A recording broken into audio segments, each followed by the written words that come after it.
नमस्कार साथियों, एक बार फिर से स्वागत है आपका अपनी YouTube चैनल डायमंड एकेडमी पर। जैसा कि आप सभी लोगों को विदित होगा, MP police and SI constable की वैकेंसी आने वाली है। MP पुलिस की आ गई है, जिसकी 29 सितंबर से ऑनलाइन फॉर्म अप्लाई होंगे और इसका एग्जाम MP पुलिस का अक्टूबर में प्रस्तावित है। तो अभी 45 दिन शेष हैं, तो जिसके लिए हम फ्री प्रैक्टिस सीरीज स्टार्ट कर रहे हैं। उस फ्री प्रैक्टिस सीरीज में आज हम जनरल नॉलेज सेट 1 की बात करेंगे, जिसमें हम 500 इम्पोर्टेंट क्वेश्चन कवर करेंगे, जिसमें PYQ और PYQ से रिलेटेड क्वेश्चंस होंगे। जैसा कि आप देख ही सकते हैं, हमारा मोटो अब तो वर्दी लेकर ही रहेंगे। तो और जनरल नॉलेज सेट है वो ट्यूसडे, थर्सडे और सैटरडे हफ्ते में 3 दिन चला करेगा, लगभग 7 PM से। चलिए बिना देरी किए स्टार्ट करते हैं।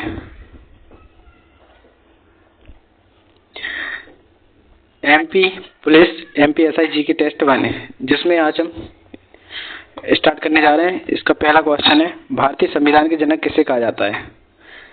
इसका आंसर है डॉक्टर BR अम्बेडकर। राजेंद्र प्रसाद प्रथम अध्यक्ष थे। जवाहरलाल नेहरू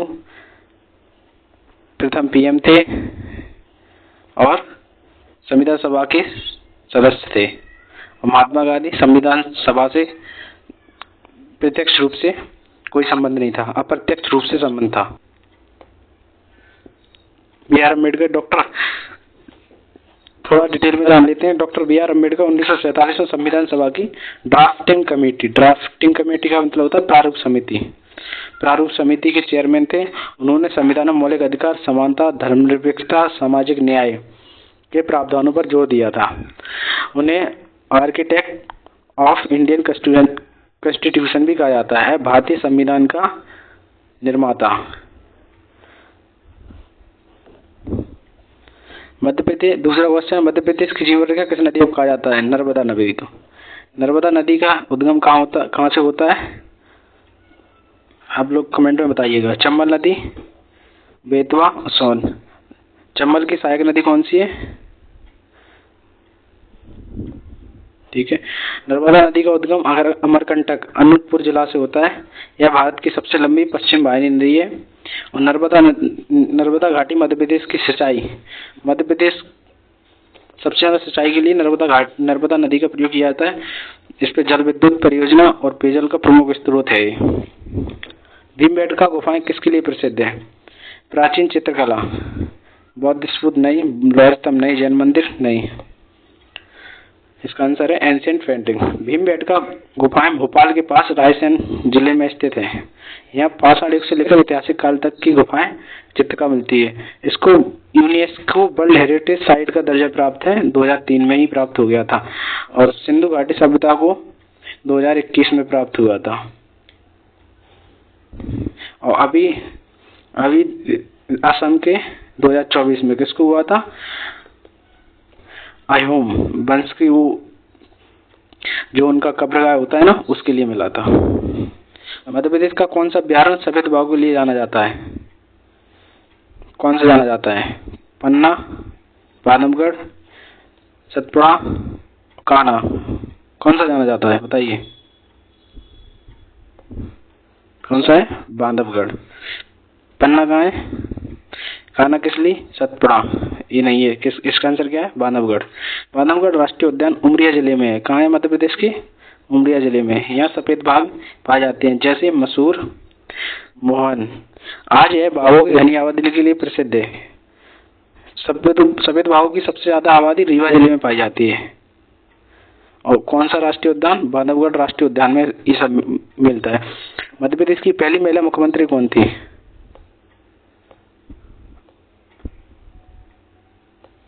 बताइए। उमा भारती। दिसंबर 2003 से अगस्त 2004 तक मध्य प्रदेश की मुख्यमंत्री रही। भारतीय जनता पार्टी की प्रमुख नेत्री थी। मध्य प्रदेश का गठन किस वर्ष हुआ था? 1947 नहीं, 1960 नहीं, 1950 नहीं, 1956 सी इज करेक्ट। 1 नवंबर 1956 को राज्यों के पुनर्गठन अधिनियम से गठन किया गया था, जिससे छत्तीसगढ़ को अलग किया गया था।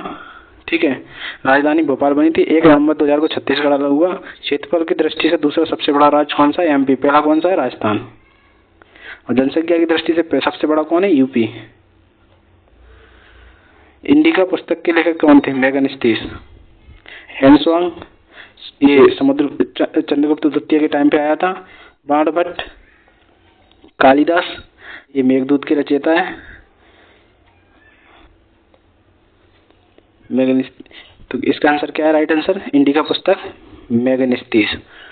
यूनानी राजदूत थे, चंद्रगुप्त मौर्य के दरबार में आए थे। भारत के समाज, कृषि, नगरों का विवरण दिया इसने उस टाइम की पाटलिपुत्र का और उसके शासन का अपनी पुस्तक में जिक्र किया है।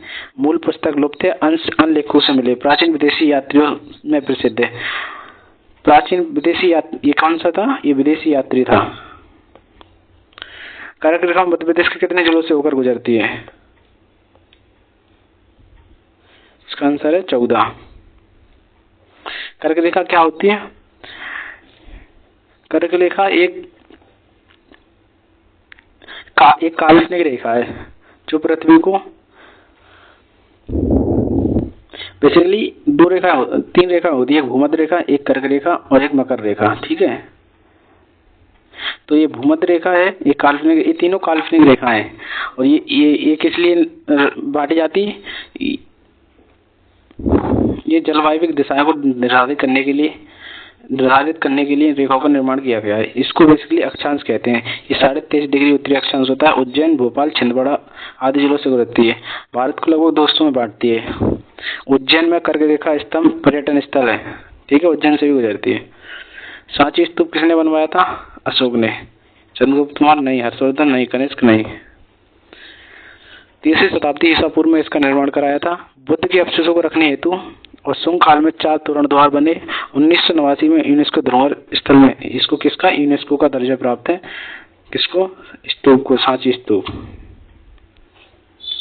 किसने बनवाया था? अशोक ने बनवाया था। किस त्योहार को रंगों का त्योहार कहा जाता है? होली। ये सब तो पता ही होगा आपको। फाल्गुन पूर्णिमा को मनाया जाता है। होलिका दहन और रंग खेलने की परंपरा अच्छाई की बुराई पर जीत का प्रतीक है। मालवा क्षेत्र में रंग पंचमी प्रसिद्ध है।